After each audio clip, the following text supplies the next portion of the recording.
Hello students, welcome back to the YouTube channel of Akbar classes. Akbar classes के YouTube channel में आप सबका फिर से स्वागत है। We are studying nature of matter and the topic we are discussing is chemical reactions.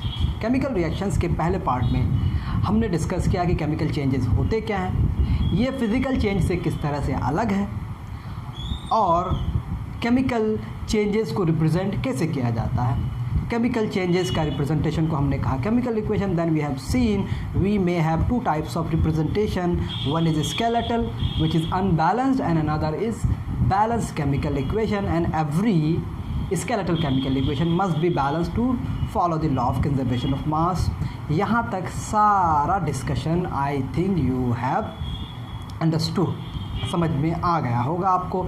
अगर समझ में आ गया है तो वीडियो को लाइक कर दें देखने से पहले, ऐसा नहीं कि पूरा देखेंगे तब लाइक करेंगे। चले, ये सब और बातें हैं। आज के इस लेक्चर में हम डिस्कस करेंगे, जैसा कि मैंने कहा था कि we will discuss in the next lecture types of chemical reactions, कि केमिकल रिएक्शंस किस तरह के हो सकते हैं। ओके, देखते हैं कौन कौन से केमिकल रिएक्शंस होंगे। Types of chemical reactions. Okay, let's see क्या क्या है हमारे पास। तो सबसे पहले जो केमिकल रिएक्शन का टाइप आता है, this is combination reaction. Okay, number 1 we have is combination and the number 2 we have is decomposition। okay, decomposition reaction,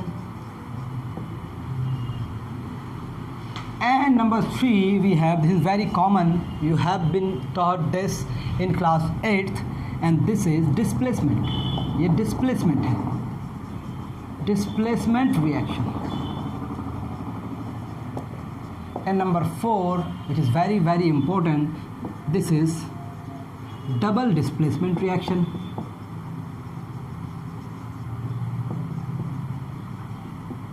And number 5 we have oxidation reduction reactions। okay, or simply you may call it redox reaction। redox reaction। तो what we have 5 types of chemical equations। ये 5 तरह के chemical reactions हमारे पास होंगे। Apart from these हमारे पास 2 और types होते हैं, उनमें से एक को आप कहते हैं एक्सोधर्मिक रिएक्शन।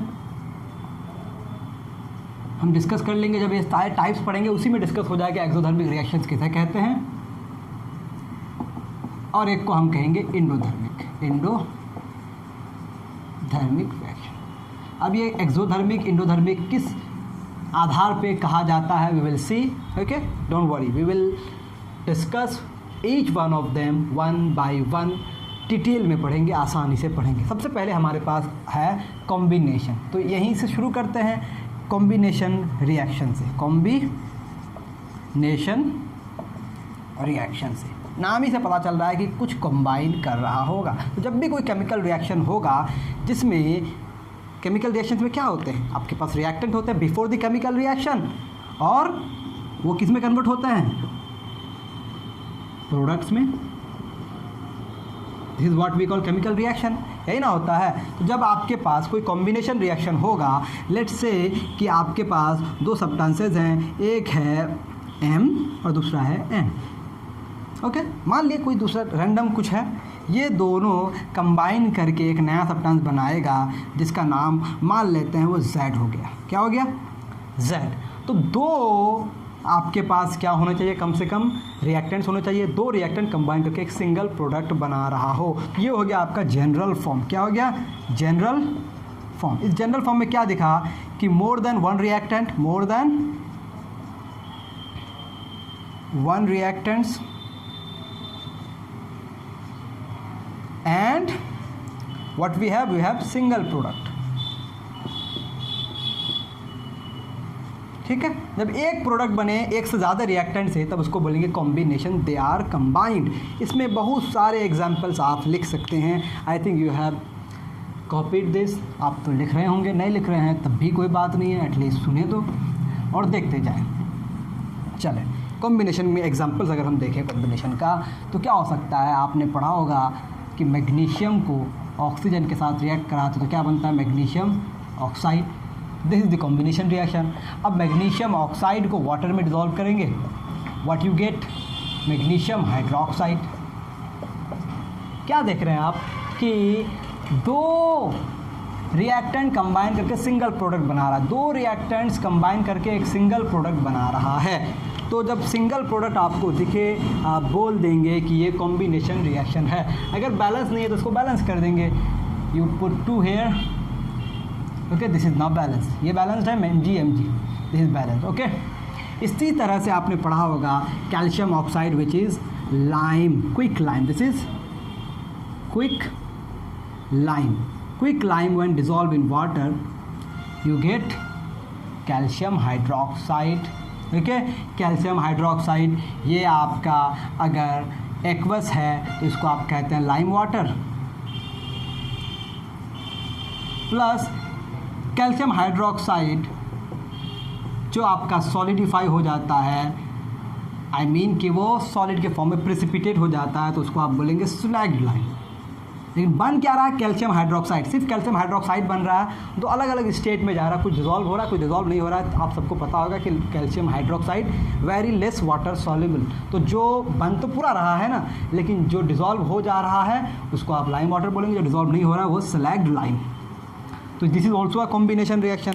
कॉम्बिनेशन के ढेर सारे एग्जाम्पल्स हैं। अब आप देख सकते हैं कि जब आप क्विक लाइम को वाटर में डिसॉल्व करते हैं तो हीट रिलीज़ होती है। क्या रिलीज़ होती है, हीट, यानी कि इस प्रोसेस में यू गेट हीट। क्या मिलता है आपको, हीट। अब ये हीट जो रिलीज़ हुआ यानी कि एनर्जी के फॉर्म में रिलीज़ हुआ हीट, तो ऐसा रिएक्शन जिसमें हीट रिलीज़ हो जाए, हीट रिलीज़ हो जाए in the form of energy, energy के फॉर्म में हीट रिलीज़ हो गया, सॉरी एनर्जी रिलीज़ हो गया in the form of heat, तो उसको आप क्या बोलेंगे, ऐसे रिएक्शन को कहा जाता है एक्सोथर्मिक रिएक्शन। क्या कहा जाता है, एक्सोथर्मिक रिएक्शन। तो this is one of the example of exothermic reaction. क्या होगा इसमें, a reaction in which heat is released, ठीक है, जिसमें हीट रिलीज हो जाए। अब क्या होता है कि इसके पास कुछ एनर्जी थी और ये यहाँ पर आते आते वो एनर्जी क्या हो गई, रिलीज़ हो गई। क्या हो गई, एनर्जी रिलीज़ हो गई। तो मान लेते हैं कि एनर्जी ऑफ द रिएक्टेंट जो है इसको मानते हैं हम लोग HR, ओके, और एनर्जी ऑफ द प्रोडक्ट को हम क्या मानते हैं, HP। प्रोडक्ट में एनर्जी HP है और रिएक्टेंट में एनर्जी HR है, ओके। अब HP जो है HR से कम है क्योंकि ये एनर्जी रिलीज़ हो चुकी है, एनर्जी रिलीज़ हो चुकी है। एक्सोथर्मिक रिएक्शन में HP जो होगा वो HR से कम होगा। Did you get my point. इसको आप क्या बोल सकते हैं अभी, हालांकि ये हायर क्लासेस के लिए इंथैल्पी है, मैं इंथैल्पी लिखता हूँ, आप इसको एनर्जी समझेंगे। Enthalpy of the product and what is this, this is enthalpy of reactant, okay. अब इंथैल्पी को आप सिंपली क्या समझ सकते हैं, इंथैल्पी को आप सिंपली समझ सकते हैं इक्विवेलेंट टू, इस तरह लिखेंगे, हाँ, इज अबाउट एनर्जी। ये एनर्जी इसको समझ सकते हैं, ये एक्चुअली एनर्जी नहीं, एनर्जी के कुछ बिगड़ा हुआ रूप है जो हायर क्लासेस में आप समझेंगे। तो energy of the product is less than energy of the reactant for exothermic reaction. तो अगर आप चेंज निकालेंगे, चेंज इन इंथैल्पी निकालेंगे, change in enthalpy for the reaction,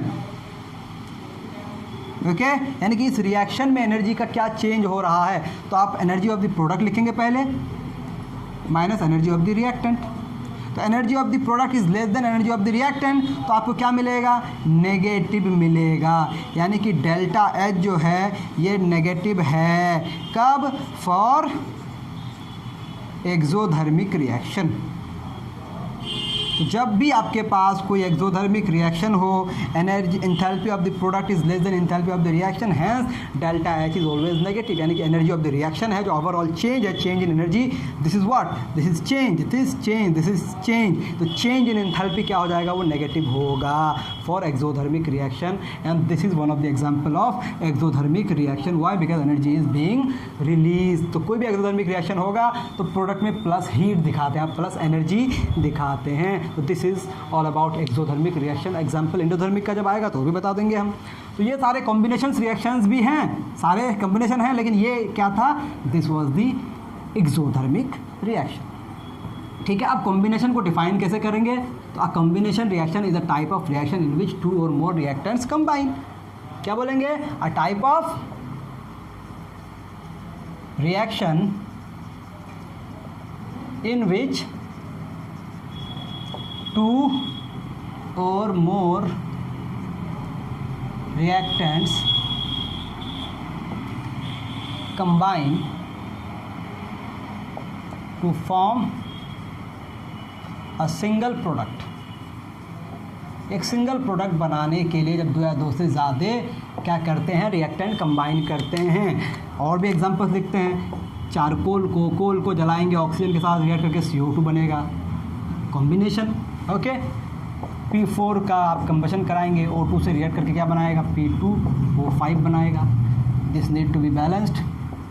okay, इसी तरह से अगर आप S को जलाएंगे, सल्फर को ऑक्सीजन के साथ रिएक्ट करके क्या करेगा, ये SO2 बनाएगा। ठीक है, ये सारे कॉम्बिनेशन रिएक्शंस हैं। I think you are getting my point. इसी तरह से आप लिख सकते हैं SO2 further reacting with oxygen gives you SO3। ये हो गया carbon dioxide, phosphorus pentaoxide, sulphur dioxide, sulphur trioxide. You may have PCl3 on combining with Cl2 gives PCl5. So this is also a combination reaction. These are the combination reactions. You may write so many examples. What is the concept? Two or more than two reactants combine to form a single product. Now we have another type of reaction which is what? Decomposition. नाम से पता चल रहा है कि it will decompose। ऐसा reaction जिसमें क्या हो, सब्सटेंस डिकम्पोज हो जाए। ऐसा रिएक्शन जिसमें सब्सटेंस क्या हो जाए, डिकम्पोज हो जाए, तो उसको आप क्या बोलेंगे, डिकम्पोजिशन रिएक्शन। अब डिकम्पोजिशन को डिफाइन कैसे किया गया है वो हम देखते हैं। डिकम्पोजिशन रिएक्शन, इसमें होगा कि आपके पास एक सिंगल रिएक्टेंट होगा, a type of reaction, a type of reaction in which a single, सिर्फ एक रिएक्टेंट होगा, सिंगल रिएक्टेंट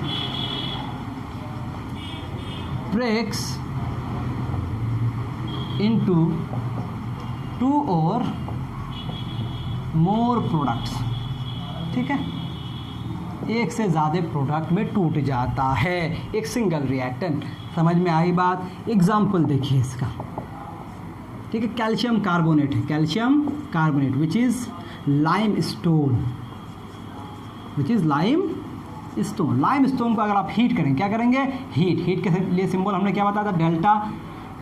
ठीक है, जब किसी रिएक्शन में दिया जाए डेल्टा, इसका मतलब ये क्या है, हीट है। जब किसी सिंबल के साथ दिया जाता है तब वो चेंज है। तो CaCO3 which is a solid when strongly heated gives you CaO plus CO2। I think you have got the point. ये हो गया आपका सॉलिड और ये हो गया आपका gas.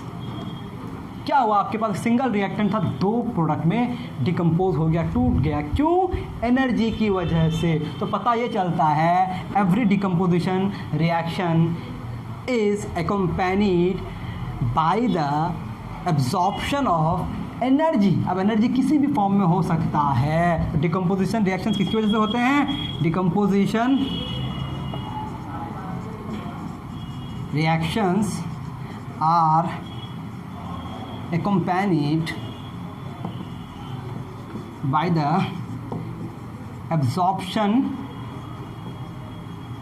of energy।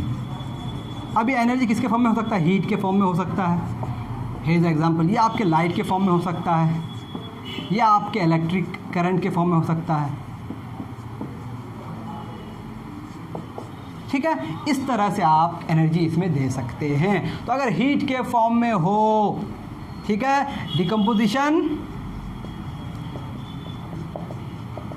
By heat अगर हो जाए, डिकम्पोजिशन बाय हीट हो जाए तो इसको आप बोलेंगे थर्मल डिकम्पोजिशन। क्या बोलेंगे? Thermal decomposition. ठीक है, decomposition by heat, thermal decomposition. Decomposition bye sunlight अगर हो जाए, यहाँ पे सनलाइट है, सॉरी, सनलाइट अगर हो जाए तो this is called as photochemical. Now why this is photo, ये बाद में आपको समझ में आएगा, लेकिन इसका नाम है फोटो केमिकल डिकम्पोजिशन। अगर ये इलेक्ट्रिक करंट से हो जाए, डिकम्पोजिशन बाय इलेक्ट्रिक करंट, तो you call it electrochemical decomposition. So we have three types of decomposition reaction: thermal decomposition in the presence of heat, photochemical decomposition in the presence of sunlight, and electrochemical decomposition in the presence of electric current. Now we will see examples for each of them. ठीक है, चलिए सबसे पहले thermal example, thermal decomposition का लिखते हैं हम लोग।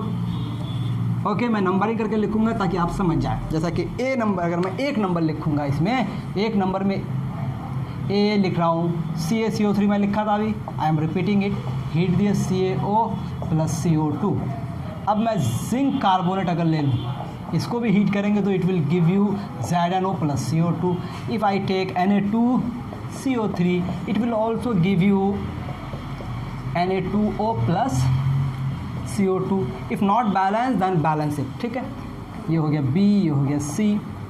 ओके, एक बहुत ही important, very very important, PbNO3 whole twice, this is your lead nitrate. Okay, lead nitrate को अगर आप हीट करते हैं तो it gives you lead oxide plus NO2 which is a gas plus O2 which is a gas. Now this is very very important. इसको करना है balance. If you want to balance, multiply 2 here, 2 here. Okay. So we have how many nitrogens? 2, 2, 4. 2, 2s are 4. So you have to put 4 here. Now how many oxygens do we have? 3 to the 6, 6 to the 12. 2 plus 8 plus, just put 2 here. 2 दूनी 4, 4 यहाँ हो गए, 8 यहाँ हो गए, 2 यहाँ हो गए, 8 4 12, सॉरी 4 दूनी 8, 8 और 2 10। ओके, 4 दूनी 8, 2 10, 2 12। ओके, नाउ दिस इज, तो these are the examples of thermal decomposition. ठीक है, अब यहाँ पर बात ये कहना चाह रहा था मैं कि why this is so important, because of the specification of gases. ये जो आपका गैस है, this is colourless, but this is the brown fume, fume के फॉर्म में निकलता है। तो आप बता सकते हैं कि कौन सा गैस क्या है। जो ब्राउन फ्यूम होगा दैट इज NO2, और जो कलरलेस होगा वो O2 होगा, जिसको पता करने की ज़रूरत नहीं है। 2 नंबर हमारे पास क्या है भाई? Photochemical, no yes, photochemical decomposition. Photochemical decomposition में लेट्स टेक कि आपके पास सिल्वर क्लोराइड है। क्या है? Silver chloride. सिल्वर क्लोराइड क्या होता है? वाइट कलर का होता है, वाइट ना। सिल्वर क्लोराइड का केमिकल फार्मूला क्या होगा? AgCl which is a solid. आप इसके सनलाइट को एक्सपोज किए, जो ही सनलाइट को एक्सपोज किए you get silvery grey substance, silvery grey substance. तो जब सिल्वरी ग्रे कोई सब्सटेंस बना तो what you get it must be silver. Okay, तो क्या अलग हो गया? Cl2 गैस यहाँ से अलग हो गया। तो this is the decomposition in the presence of sunlight. ठीक है, दूसरा आपका एग्जाम्पल यही ग्रुप का कंपाउंड है जिसका नाम है सिल्वर ब्रोमाइड। इसमें भी आप सनलाइट एक्सपोज करेंगे, you get Ag plus Br2। Okay, this is how the decomposition reaction are occurring. और सारे के सारे डिकम्पोजिशन रिएक्शन में क्या चाहिए? एनर्जी चाहिए। एनर्जी एब्जॉर्ब हो रहा है, एनर्जी एब्जॉर्ब हो रहा है। अगर एनर्जी एब्जॉर्ब होता है तो उसको क्या कहते हैं? ये कंप्लीट कर ले, तब हम उसको फिर आगे बढ़ाएंगे। नाउ नंबर 3 हमारे पास क्या आता है? Number 3 we have electrochemical decomposition. इसमें सबसे बेटर एग्जांपल है H2O का इलेक्ट्रोकेमिकल डिकम्पोजिशन। ओके, इससे अगर इलेक्ट्रिक करंट पास करेंगे आप,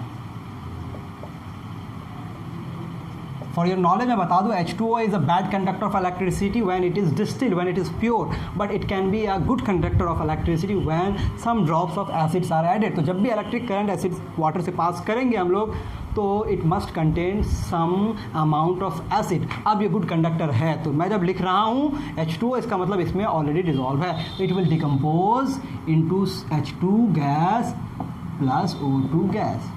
ओके, इस तरह से हमारे पास NaCl अगर है, NaCl का आपने मॉल्टन स्टेट लिया, तो इससे आपने electric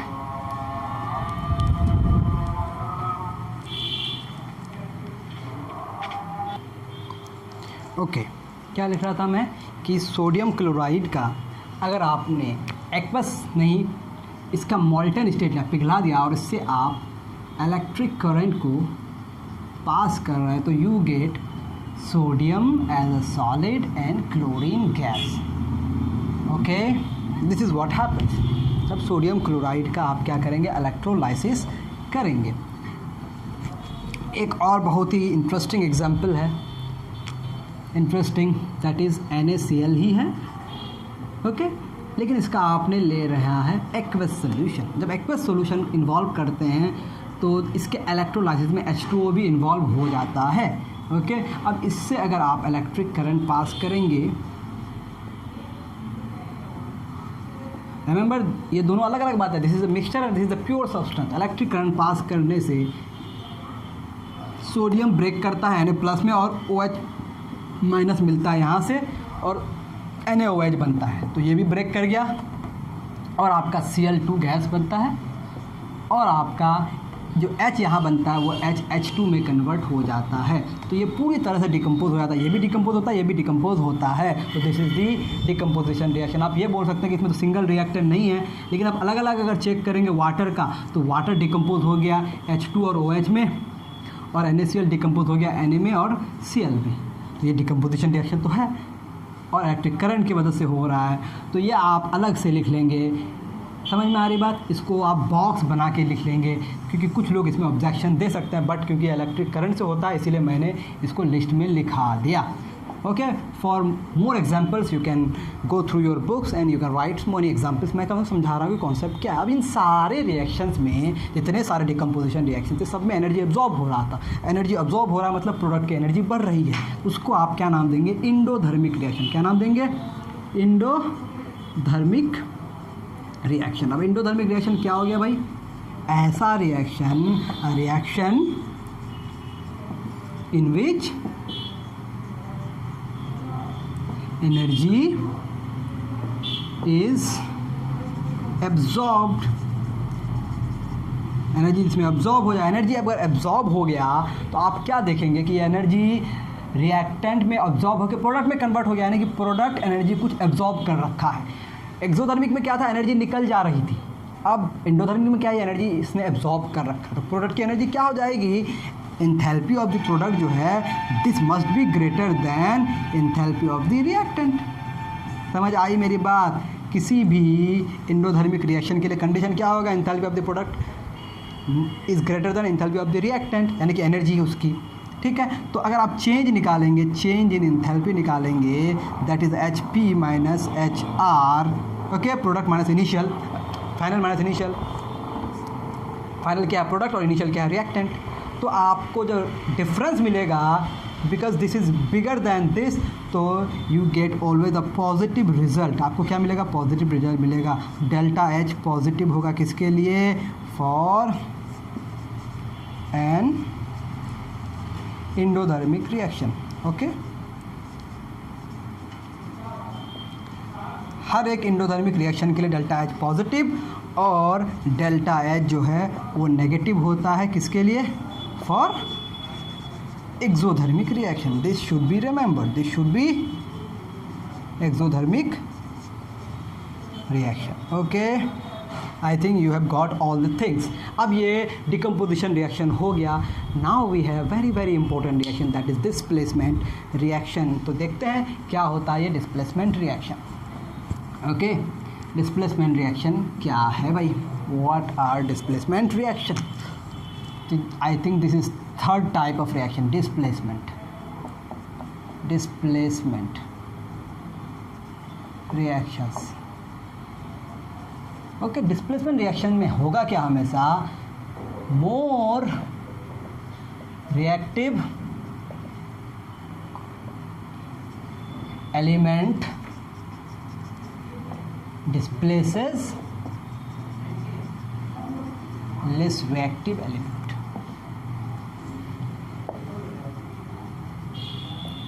From its compound in molten state or in aqueous solution. Okay, I think आपको बात समझ आ रही होगी। ऐसा केमिकल रिएक्शन जिसमें मोर रिएक्टिव एलिमेंट क्या करे, लेस रिएक्टिव एलिमेंट को उसके कंपाउंड से डिस्प्लेस कर दे। क्या कर दे? डिस्प्लेस कर दे। कौन से स्टेट में? मॉल्टेन स्टेट में। Molten, what is the spelling? Molten. Okay, this is molten, पिघला हुआ। इन मॉल्टेन स्टेट या फिर इन एक्वस सॉल्यूशन। तो कंडीशन क्या हो गया कि हमेशा रिएक्शन मॉल्टेन स्टेट में या तो होगा या फिर एक्वस सॉल्यूशन में होगा। मान लेते हैं हमारे पास एक कंपाउंड है XY, जिसको मैंने एक्वस सॉल्यूशन बनाया, इसमें मैंने डाला समथिंग विच इज़ M। क्या डाला? और हम मान के चलते हैं कि M is more reactive, M is more reactive than X। M की रिएक्टिविटी X से ज़्यादा है, तो क्या करेगा? M X को इसके कंपाउंड से क्या करेगा? डिस्प्लेस करेगा और आपको मिलेगा My, now which will be aqueous and you get Y अलग से। अगर ये सॉलिड था तो ये Y भी क्या हो, सॉरी Y क्यों, X बाहर निकलेगा, I am सॉरी। तो ये हो गया आपका general form. This would be the type of, this is the explanation for the displacement reaction. अब डिस्प्लेसमेंट रिएक्शन को बताने के लिए हमारे पास ज़्यादातर मेटल के साथ ये रिएक्शन होता है, तो we have something called metal reactivity series. क्या है हमारे पास? Metal reactivity series, metal reactivity series. Okay, इसमें हम एलिमेंट्स को अरेंज करते हैं डिक्रीजिंग ऑर्डर ऑफ उसकी रिएक्टिविटी। समझ में आ रही बात? इसमें क्या होगा? Order of decreasing order of reactivity. ठीक है, डिक्रीजिंग ऑर्डर ऑफ रिएक्टिविटी में जब कोई सीरीज़ को हम बनाते हैं मेटल का, तो वो क्या कहलाता है? Metal reactivity series. इसमें सबसे पहले आता है पोटेशियम, सबसे ज़्यादा रिएक्टिव।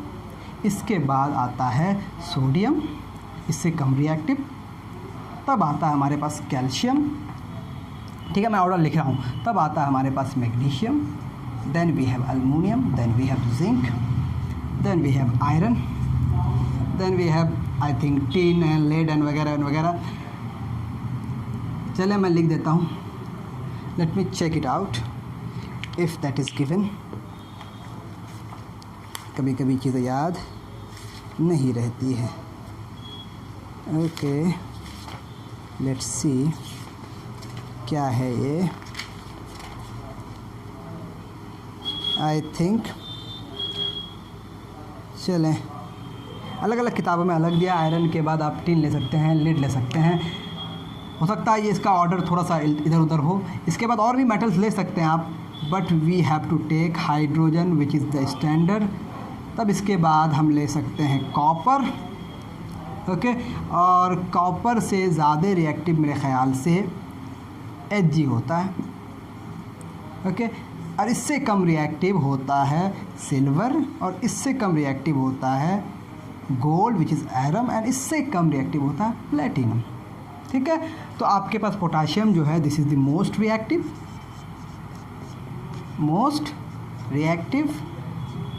और आपके पास ये जो प्लेटिनम है या गोल्ड है, इसको आप क्या बोलेंगे?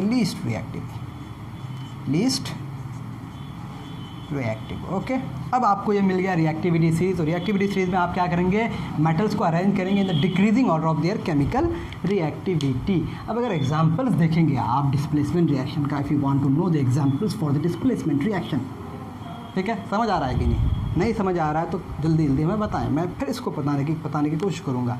क्या है metal reactivity series? Is the series of metals in which metals are arranged in the decreasing order of their chemical reactivity. You may have this type of series in your book, but मैं ऐसे लिख रहा हूँ क्योंकि हमारे पास उतनी जगह नहीं थी। ओके, एग्जाम्पल्स देखते हैं, बहुत ही कॉमन एग्जाम्पल। लेट्स टेक कि आपके पास एक सॉल्यूशन है copper sulphate which is aqueous. अब कॉपर सल्फेट का एक्वस सॉल्यूशन किस कलर का होता है? ब्लू कलर का। और आपने इसमें आयरन नेल डाल दिया which is a solid. Iron nail डालने के बाद व्हाट यू ऑब्जर्व, आप देखते हैं कि आपके पास FeSO4 का एक्वस सॉल्यूशन बनता है विच इज़ ग्रीन। तो एक कलर चेंज से आप पता कर लेते हैं कि केमिकल रिएक्शन हुआ है। और कॉपर जो है वो आयरन नेल के सरफेस पे एक ब्राउन डिपॉजिट बन जाता है। तो this is a displacement reaction. अगर मैं ऐसा करूँ, आयरन सल्फेट के एक्वस सॉल्यूशन में कॉपर को डालूँ तो आगे प्रोडक्ट बनेगा नहीं, क्योंकि कॉपर की रिएक्टिविटी आयरन से कम है, तो ये डिस्प्लेसमेंट रिएक्शन नहीं होगा। No reaction.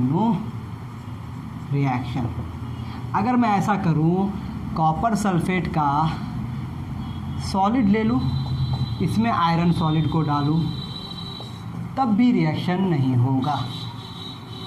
आई थिंक आप बात समझ रहे हैं। तो रिएक्टिविटी भी ज़्यादा होनी चाहिए जिस मेटल को आप डालेंगे, और इसको पिघला हुआ होना पड़ेगा, या तो उसके एक्वस सॉल्यूशन में होना पड़ेगा। सॉलिड स्टेट में रिएक्शन नहीं होगा displacement reaction. This is called displacement reaction, ठीक है।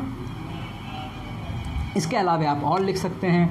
मान लेते हैं कि आपके पास आयरन सल्फेट का एक्वस सॉल्यूशन है, इसमें आपने डाल दिया जिंक सॉलिड, तो what you get zinc sulphate का aqueous solution and iron is displaced, ठीक है। Very simple. ओके, समझ आ गई बात। अब हमारे पास कुछ हेलोजन्स आते हैं। हेलोजन में आपका F है, F2, Cl2, Br2, I2, ये भी कुछ डिस्प्लेसमेंट रिएक्शन शो करता है। इसको आप क्या कहते हैं? हेलोजन्स। क्या कहते हैं? Halogens. They are called halogens. अब हेलोजन में F2 I2 रिएक्टिविटी क्या कर रही है? घट रही है। Reactivity decreases. समझ में आ रही बात? ऊपर से नीचे जब जा रहा है, रिएक्टिविटी क्या कर रहा है? डिक्रीज कर रही है।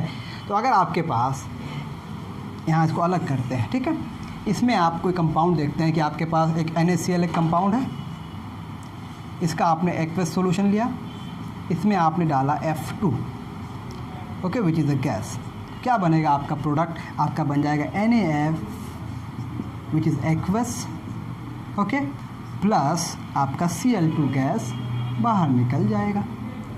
ओके, ये आपका सॉल्ट वाला हो गया।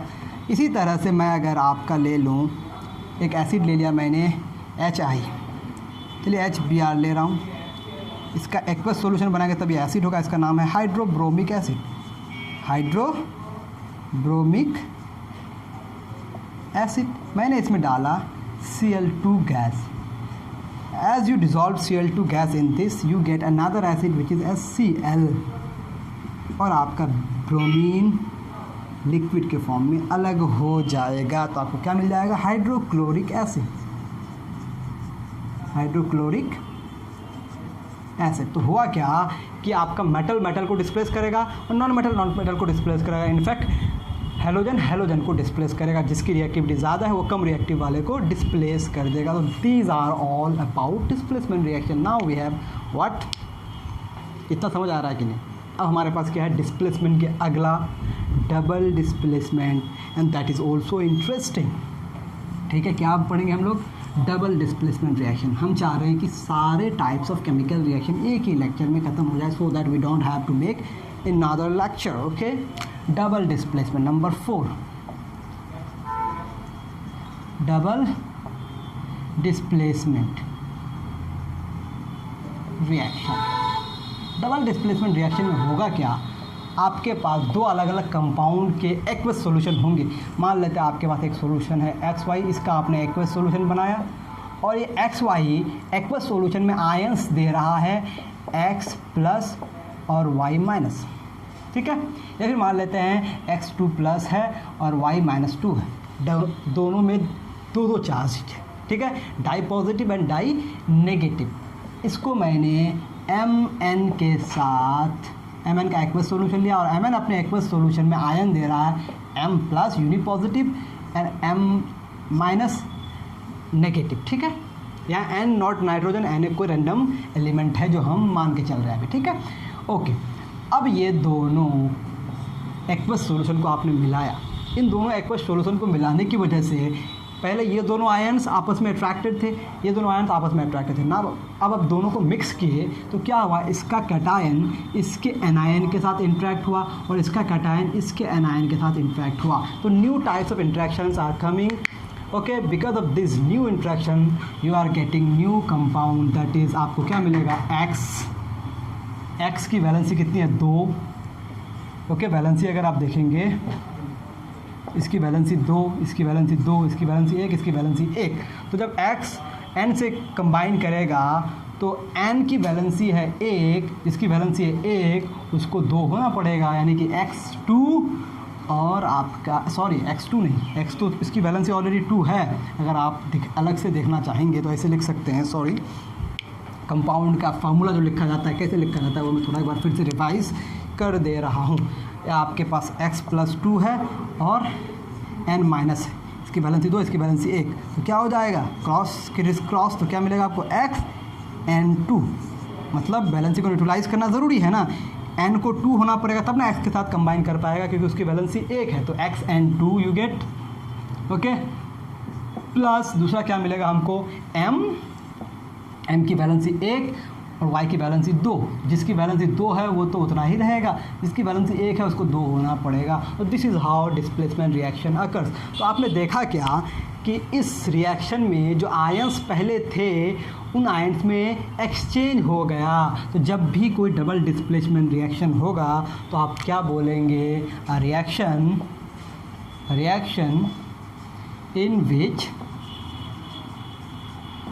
आयंस आर exchanged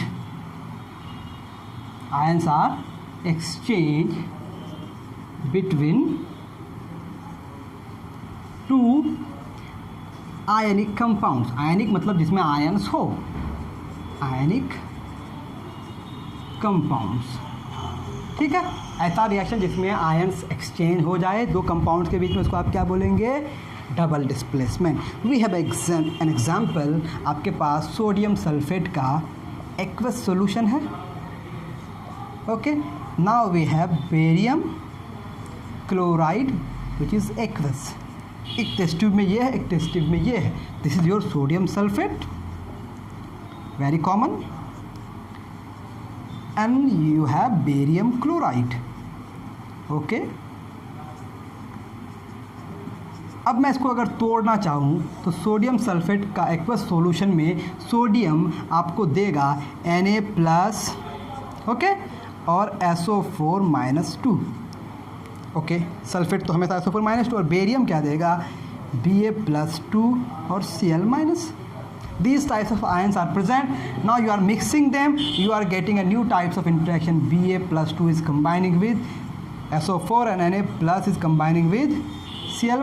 तो NaCl क्या बन जाएगा, NaCl, और ऑब्वियसली आप सबको पता है NaCl पानी में घुला हुआ रहता है, लेकिन BaSO4 के साथ जो ही कंबाइन करता है एक वेरी स्टेबल कंपाउंड बनता है, and that very stable compound is precipitate, यानी कि ये क्या बन गया, प्रिसिपिटेट बन गया। This is called precipitate, okay, ये प्रिसिपिटेट बन गया। Now what is this precipitate, insoluble solid, insoluble solid. आप सबको पता है NaCl भी सॉलिड है, लेकिन पानी में जाते ही वो डिसॉल्व हो जाता है, लेकिन BaSO4 जो ही पानी में बनेगा ये प्रिसिपिटेट बन जाएगा, यानी कि इनसॉल्युबल सॉलिड बन जाएगा, विच settles at the bottom, यानी कि ये कहाँ दिखेगा आपको, बॉटम में दिखेगा। Insoluble solid which settles at the bottom. किसी केमिकल रिएक्शन में कोई इनसॉल्युबल सॉलिड बना और वो धीरे धीरे सेटल डाउन हो गया, this is the sign for settle down. तो this is your barium sulphate जो आपके इस रिएक्शन में बन रहा है। ओके अब ऐसा रिएक्शन, ये तो पहले क्या हो गया, डबल डिस्प्लेसमेंट रिएक्शन, लेकिन इस डबल डिस्प्लेसमेंट रिएक्शन में क्या बना, प्रिसिपिटेट बना। That is why this reaction is called precipitation, precipitation reaction. बात समझ आ गई आपको? तो ये हो गया डबल डिस्प्लेसमेंट रिएक्शन। अगर होता है तो मैं और भी एग्जांपल्स लिखता हूँ इसका। लेट्स सी कि और एग्जांपल्स क्या हो सकते हैं। ठीक है, चलिए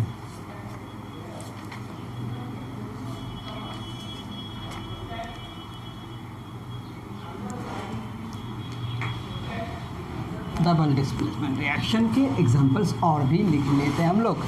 जैसा कि आपके पास एक एसिड है, HCl का एक्वस सॉल्यूशन लिया आपने इसमें NaOH मिलाया। This is a base, this is a base. ये एसिड है, hydrochloric acid and this sodium hydroxide. Acid क्या देगा आपने एक्वस सॉल्यूशन में, H+ एंड Cl-। ये क्या देगा, Na+ and hydroxide and OH-। क्या आप देखेंगे, ये इससे रिएक्ट करेगा, ये इससे रिएक्ट करेगा, तो आपको क्या बन गया भाई, बन गया NaCl प्लस H2O। H2O समझे, HOH is basically what, H2O। समझे कहानी? तो H2O बन गया। तो this is a neutralisation reaction and all the neutralisation reactions are basically double displacement, क्योंकि इसमें आयंस एक्सचेंज होते हैं। तो जो न्यूट्रलाइजेशन रिएक्शंस होते हैं वो डबल डिस्प्लेसमेंट भी होते हैं। I think these are the enough examples. अब जो लास्ट कैटेगरी है केमिकल रिएक्शन का, that is redox reaction. Redox reaction को हायर क्लासेस में बहुत डिटेल पढ़ेंगे। इनफैक्ट रेडॉक्स पर आप एक चैप्टर पढ़ेंगे, बट अभी के अंडरस्टैंडिंग में हम रेडॉक्स को बहुत ही आसानी से समझ सकते हैं। लेट्स सी कि रेडॉक्स रिएक्शन कहते किसे हैं। Okay, redox reaction number 5 we have redox reaction. Okay, अब रेडॉक्स में आपका पहला पार्ट है रेड, दूसरा पार्ट है ऑक्स। रेड मतलब रिडक्शन और ऑक्स का मतलब होता है ऑक्सीडेशन। ओके, अब रिडक्शन का मीनिंग क्या है और ऑक्सीडेशन का मीनिंग क्या है? ठीक है, रिडक्शन का मीनिंग होता है, इसके दो माने हैं, लेकिन हम ऑक्सीजन के कॉन्सेप्ट में अगर बोल रहे हैं तो रिडक्शन को आप कह सकते हैं रिमूवल ऑफ ऑक्सीजन। क्या बोलेंगे? रिमूवल ऑफ ऑक्सीजन को आप क्या बोलेंगे? रिडक्शन। ये पहली बात। दूसरी बात आप क्या बोल सकते हैं? Addition of hydrogen. Okay, remember, किसी भी रिएक्शन को अकेले आप ऑक्सीडेशन रिडक्शन नहीं बोलेंगे, ये दोनों एक साथ होता है। अब ऑक्सीडेशन का मतलब क्या होता है? ऑक्सीडेशन का मतलब होता है addition of oxygen, addition of oxygen. दूसरा आप कह सकते हैं removal of hydrogen, removal of hydrogen. तो हम लोग ऑक्सीजन कॉन्सेप्ट पे फोकस करेंगे। किससे फोकस करेंगे? इस पे फोकस करेंगे हम लोग। ओके, अब ये दोनों एक साथ अगर होगा तो इसी को आप क्या नाम देंगे? रेडॉक्स नाम देंगे। दोनों अगर एक साथ होता है तो a reaction in which both oxidation and reduction takes place simultaneously.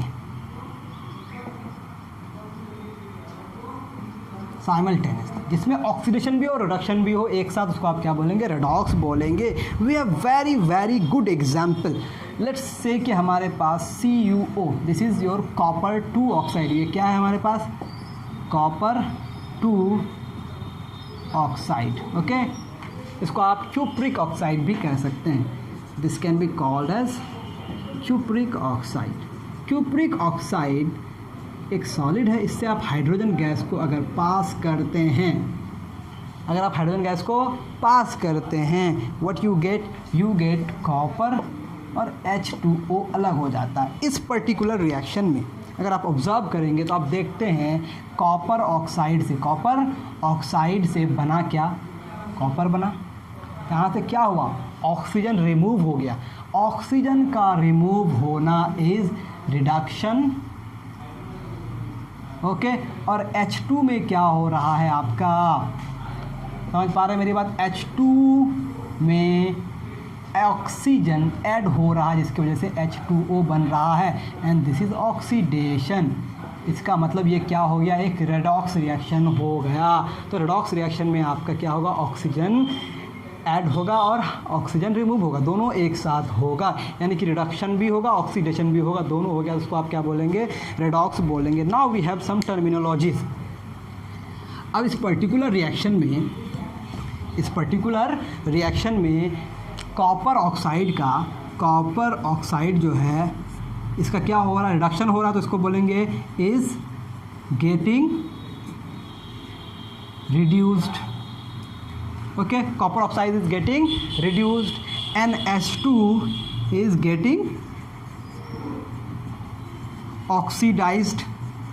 Simple, एक ऑक्सीडाइज हो रहा है, एक रिड्यूस हो रहा है। तो जो ऑक्सीडाइज हो रहा है ये ऑक्सीजन ले रहा है किससे, इससे, इसका ऑक्सीजन इसमें आ रहा है। जो ऑक्सीडाइज हो रहा है उसको ऑक्सीजन कौन दे रहा है, CuO, यानी कि जो खुद रिड्यूस हो रहा है वो दूसरे को क्या कर रहा है, ऑक्सीडाइज कर रहा है, विच इज़ ऑक्सीडाइजिंग H2। आप कह सकते हैं CuO इज ऑक्सीडाइजिंग H2।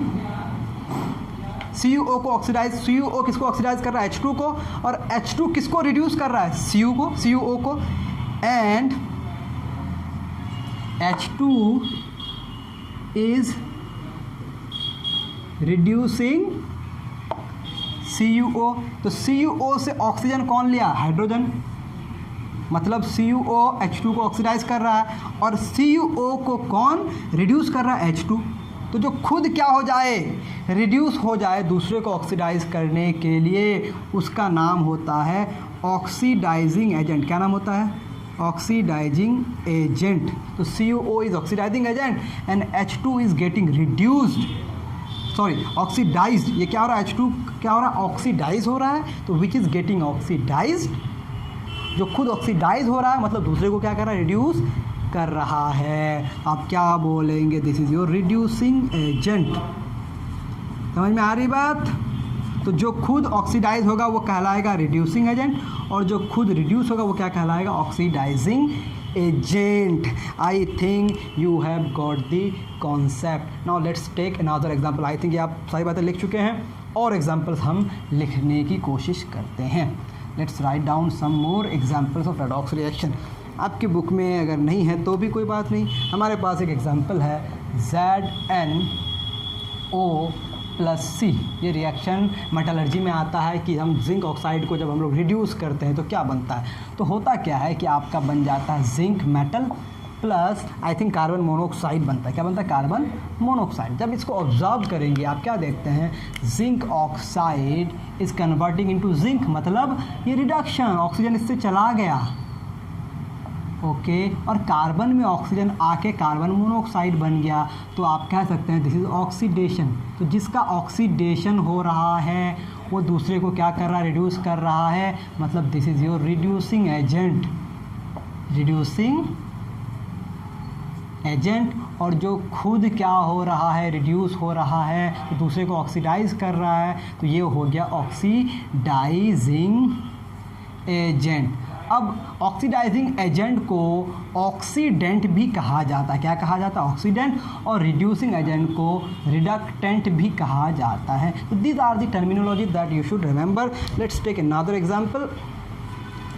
मज़ा तो आ रहा होगा। तो ये बहुत ही इंपॉर्टेंट कैटेगरी है रेडॉक्स का, आपको जानना बहुत ज़रूरी है। इनफैक्ट ओनली कम से कम आप ऑक्सीजन के कॉन्टेक्स्ट में जान जाइए। We have another example of reaction MnO2, manganese oxide when reacting with hydrochloric acid, it gives you MnCl2 manganese chloride plus H2O plus Cl2 plus H2O plus Cl2, okay. This equation must be balanced. We have 4 here and we have 2 here. Okay, now this is balanced, 4 4, okay. क्या हो रहा है आपका MnO2 इसमें convert हो रहा है, MnCl2 में कन्वर्ट हो रहा है, मतलब ऑक्सीजन यहाँ से चला गया। समझ में आ रही है बात? क्या चला गया? ऑक्सीजन। और HCl को अगर आप देखेंगे, HCl में ये किस में कन्वर्ट हो रहा है? HCl is converting into Cl2, okay. या फिर ये कह सकते हैं कि HCl is converting into H2O। ये भी तो हो सकता है, हाइड्रोजन ऑक्सीजन ऐड हो रहा है। तो आप अगर इसको देखना चाहेंगे, इसको, तो इसमें ऑक्सीजन का लॉस हो रहा है, लॉस ऑफ ऑक्सीजन, तो आप क्या बोलेंगे? Reduction, loss of oxygen. और यहाँ ऑक्सीजन का एडिशन हो रहा है, तो उसका आप क्या बोलेंगे? ऑक्सीडेशन, ठीक है। या फिर इसको आप क्या कह सकते हैं? Removal of hydrogen. हाइड्रोजन का रिमूव होना भी क्या है? अगर आप इसको देखें, यहाँ से यहाँ अगर आएँ, हाइड्रोजन रिमूव हो रहा है, हाइड्रोजन रिमूव हो रहा है, Cl2 में कन्वर्ट हो रहा है, तो हाइड्रोजन का रिमूव होना भी क्या कहलाता है? ऑक्सीडेशन। तो ये ऑक्सीडाइज हो रहा है। जो खुद ऑक्सीडाइज हो, मतलब दूसरे के लिए वो क्या कहलाएगा? Reducing agent, very simple. और जो खुद क्या हो, रिड्यूस हो रहा हो, दूसरे के लिए क्या कहलाएगा? Oxidising agent. इसमें अक्सर सवाल आता है कि आपको एक रिएक्शन दे देगा, बोलेगा किसका ऑक्सीडेशन हो रहा है, किसका रिडक्शन हो रहा है। और सबसे ज़्यादा पूछे जाने वाला होता है कि इसमें आप ऑक्सीडाइजिंग एजेंट और रिड्यूसिंग एजेंट को आइडेंटिफाई करें। I hope on the basis of this examples you can identify very simply. अगर आपको बिल्कुल हमारा ये वीडियो समझ आया, ये लेक्चर समझ आया, तो इसको लाइक कर दें, शेयर कर दें और हमारे चैनल को सब्सक्राइब कर दें। और बार बार हमारे चैनल को विज़िट करें ताकि आप नए वीडियो लेक्चर आए तो उसको आप देख सकें और आप सीख सकें। Okay, thank you very much for joining us.